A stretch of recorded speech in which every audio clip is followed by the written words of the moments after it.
আপনি কি কখনো এমন পরিস্থিতিতে পড়েছেন যখন আপনার মনে হয়েছে যে আমি পারবো না? চিন্তা করবেন না, আমরা সবাই এরকম পরিস্থিতি দিয়ে যাই। কিন্তু আজ আমি আপনাদের এমন কিছু টিপস দেবো যেটা সঙ্গে সঙ্গেই আপনার আত্মবিশ্বাস বাড়িয়ে দেবে। কিন্তু এর আগে জানতে হবে আত্মবিশ্বাস মানে কি। আত্মবিশ্বাস মানে এই না যে আপনি সব জানেন বা পারেন।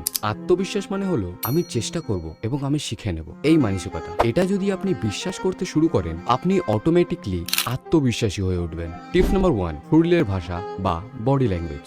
সোজা হয়ে দাঁড়ান। আপনার শরীরের ভাষা আপনার মনের অবস্থা পরিবর্তন করতে পারে। আপনি যখন শক্তভাবে হাঁটেন, চোখে চোখ রাখেন, তখন আপনার ব্রেনে অটোমেটিকলি এটা মনে করে কন্ট্রোলে আছেন। এক্সপেরিমেন্টটা করে দেখুন, কাজ করবে। টিপ নাম্বার 2, নিজের সাথে কথা বলা। মিরর বা আয়নার সামনে দাঁড়িয়ে এটা বলুন, আমি পারি, আমি যথেষ্ট ভালো। এই পজিটিভ অ্যাফার্মেশনটি একেবারে ম্যাজিকের মতো কাজ করে।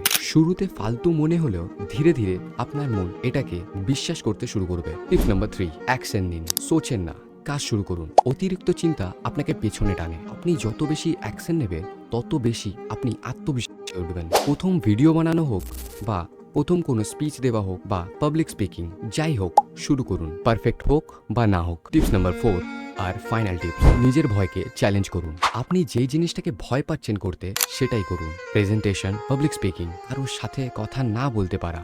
এই ভয়গুলোকে যদি আপনি ছোট ছোট স্টেপে ভাঙেন আর ফেস করেন, আপনি প্রতিবার একটু একটু করে গ্রো করবেন।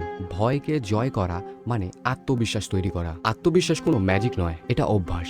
বডি ল্যাঙ্গুয়েজ, নিজের সাথে কথা বলা, অ্যাকশন আর ভয়কে ফেস করা, এই 4টে জিনিস নিয়মিত করলে আপনি আনস্টপেবল হয়ে দাঁড়াবেন। এই ছিল এই 4টে টিপ, এটাই ছিল এই ভিডিওতে। আপনার যদি ভিডিওটা ভালো লাগে তো প্লিজ এই ভিডিওটাকে একটা লাইক করে দিন আর শেয়ার করে দিন লো কনফিডেন্ট বন্ধুদের সাথে। আপনারা যদি আমার এই চ্যানেলটিতে নতুন থাকেন তাহলে প্লিজ চ্যানেলটিকে সাবস্ক্রাইব করে দিন। দেখা হচ্ছে নেক্সট কোনো পাওয়ারফুল ভিডিও নিয়ে। ধন্যবাদ।